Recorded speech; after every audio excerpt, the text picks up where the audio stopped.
सभी छात्रों और सभी मित्रों को मेरे YouTube channel Uma literature academy पर बहुत बहुत स्वागत है और सभी को नमस्कार है। तो हमने मौर्यकालीन कला देखा था पिछले वीडियो में। अभी हम अशोककालीन कला को देखते हैं।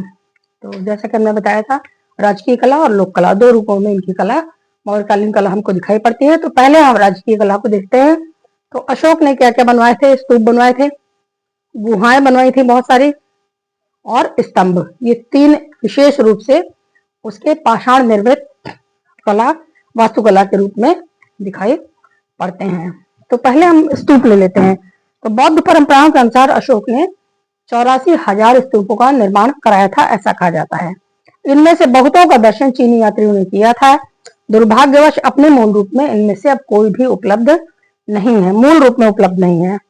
तो उपलब्ध जो स्तूप अवशेष मिले हैं उसमें दो विशेष रूप से उल्लेखनीय है। एक सारनाथ का धर्मेक स्तूप है और सारनाथ का धर्मराज का तथा सांची का महास्तूप है। सारनाथ वाराणसी के समीप स्थित वह स्थान है जहां बुद्ध ने सर्वप्रथम धर्म चक्र का प्रवर्तन किया था। और यह स्तूप केवल निचला भाग केवल इसका प्राप्त है, इस स्तूप का, जिस पर आधार अनुमान किया जाता है कि ईंटों द्वारा निर्मित इस स्तूप का मंडलाकार जो शेप है वो लगभग 60 फुट का उसका व्यास रहा होगा। ठीक है। इस स्तूप के दक्षिण में एक पाषाण वेष्टिनी भी उपलब्ध हुई है, जो संभवतः इसी स्तूप की हर्मिका रही होगी। ठीक है। हर्मिका को स्तूप के ऊपर, या उसको देव स्थान भी कहते हैं, सबसे ऊपर उसको स्थापित किया जा सकता है। हो सकता है टूट कर वो गिर गई हो। यह पाषाण वेष्टिनी एक ही पत्थर को काटकर बनाई गई है, इसमें कोई जोड़ नहीं है तथा इसके ऊपर मौर्यकालीन चमकदार पॉलिश हमको देखने को मिलती है। इस पॉलिश को ओप कहा जाता था। इस पर उत्कीर्ण संवहिका नाम से ज्ञात होता है कि संभवतः इसी नाम के किसी व्यक्ति ने इसके खर्च को वहन किया था। संवहिका ने समय समय पर इस स्तूप का पुनर्निर्माण होता रहा और 12वीं शताब्दी तक इस स्तूप का रूप लघु शाक्य से महेशाक्य अर्थात छोटे से बड़ा हो गया। राजा जगत सिंह की अज्ञानता से इस महत्वपूर्ण स्तूप का विनाश हो गया और आज उसके अवशिष्ट तल से उसके आकार, प्रकार और सौंदर्य की हम कल्पना कर सकते हैं।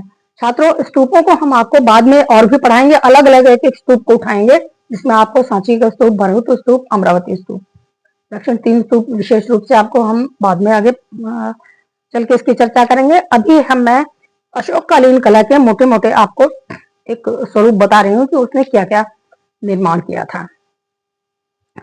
तो यहाँ पर ईंटों का जो निर्मित जो सांची स्तूप था दूसरा, वो भी अशोक के समय में ही निर्मित हुआ था और समय समय पर इसका परिष्कार और होता रहा। यह मूल रूप अपने वर्तमान जो इसमें वर्तमान उसका स्तूप है का जो व्यास है, लगभग कहते हैं कि बहुत इसका आधा रहा होगा जब अशोक ने बनवाया रहा होगा। बाद में अन्य राजाओं ने इसको विशाल रूप दिया। विशेष रूप से शुंग काल में हम देखते हैं कि भरहुत और सांची के स्तूपों को विशाल आकार दिया गया। सांची के समान ही संभवतः भरहुत का स्तूप भी अपने मूल रूप में अशोक के टाइम में ही निर्मित हुआ था। इसके अतिरिक्त तक्षशिला में हुएनसांग ने अशोक द्वारा निर्मित एक स्तूप के दर्शन किए थे। इसका निर्माण उस स्थान पर हुआ था जहां तिष्य रक्षिता, जो उनकी रानी थी अशोक की, तिष्य रक्षिता ने षड्यंत्र पूर्वक अपने सौतेले पुत्र कुणाल को अंधा करवाया था।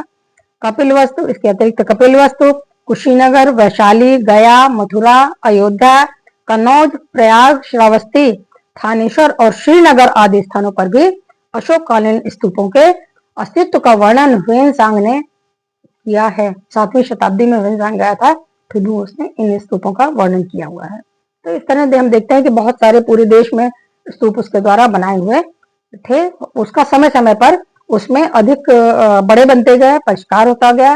राजा ने कुछ समय के साथ गिरकर नष्ट भी हो गए हैं, कुछ के नीचे के भाग प्राप्त हैं और कुछ अभी भी अपने विशालतम रूप में उसकी कला को का परचम लहराते हुए अभी भी हमको दिखाई पड़ते हैं, जैसे भरहुत, सांची आदि।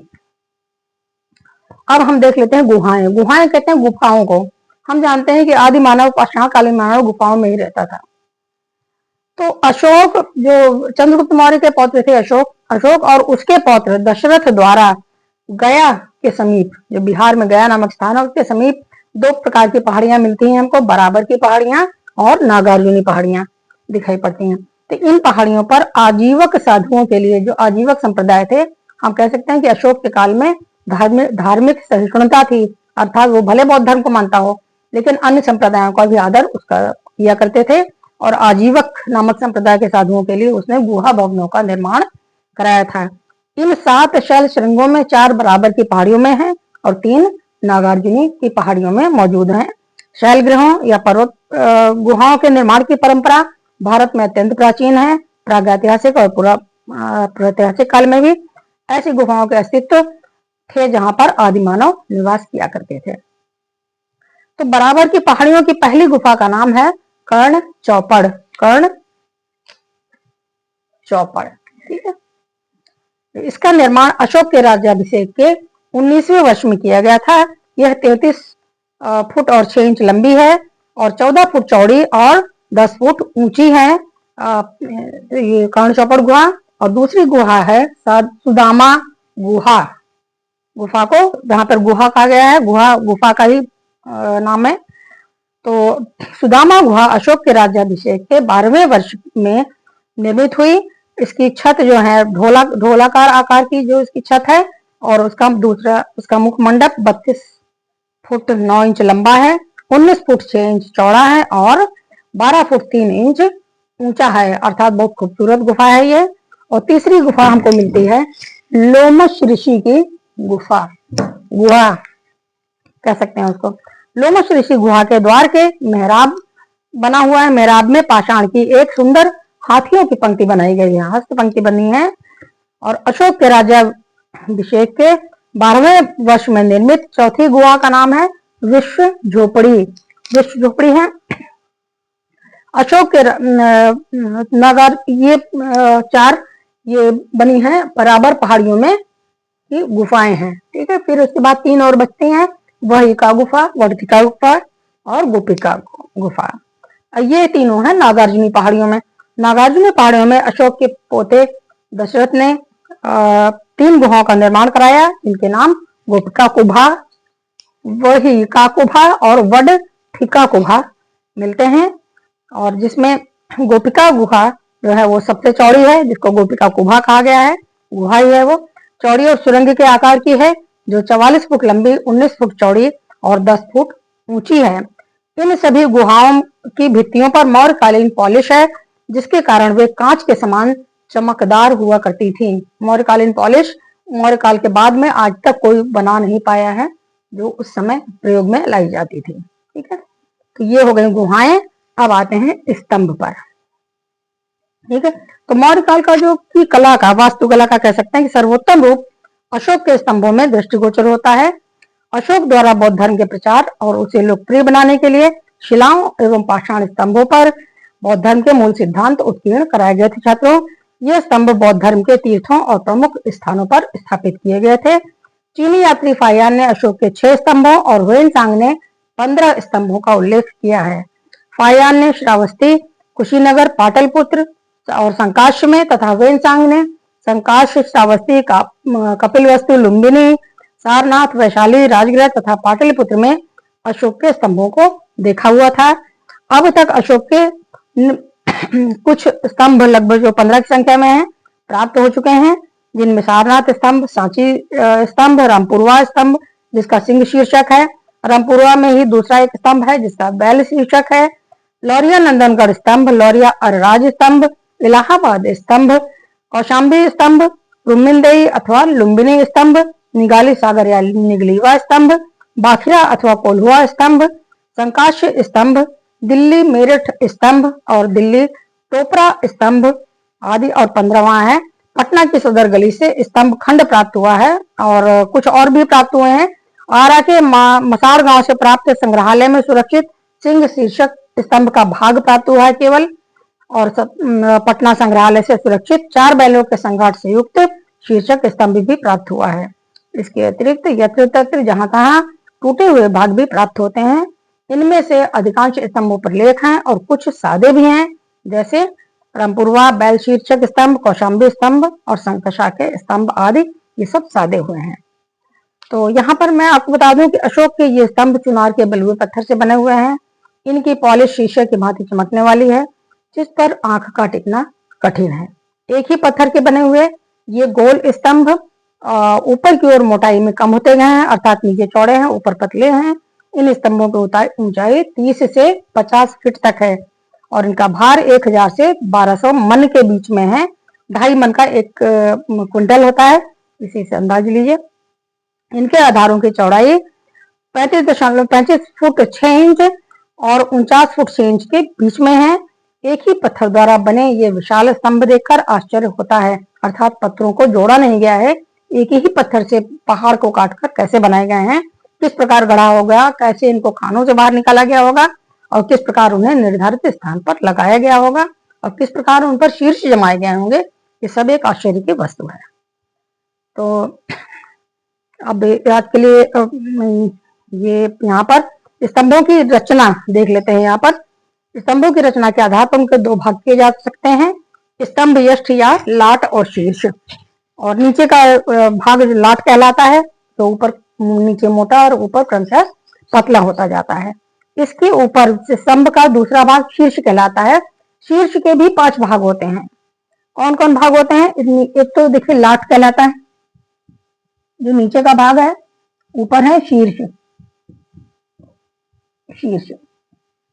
अब ये शीर्ष है, शीर्ष स्वयं में 5 भाग निकलते हैं इसमें। तो पहला जो होता है स्तंभ यष्ट के ऊपर जब शीर्ष रखना होता है, उसके ऊपर ठीक ऊपर मेखला होती है, जो इकहरी या दोहरी होती है। मेखला कहते हैं करधनी को, अर्थात गोल घूमती हुई एक रेखा होती है, जो इकहरी या दोहरी हो सकती है, मेखला बनी होती है।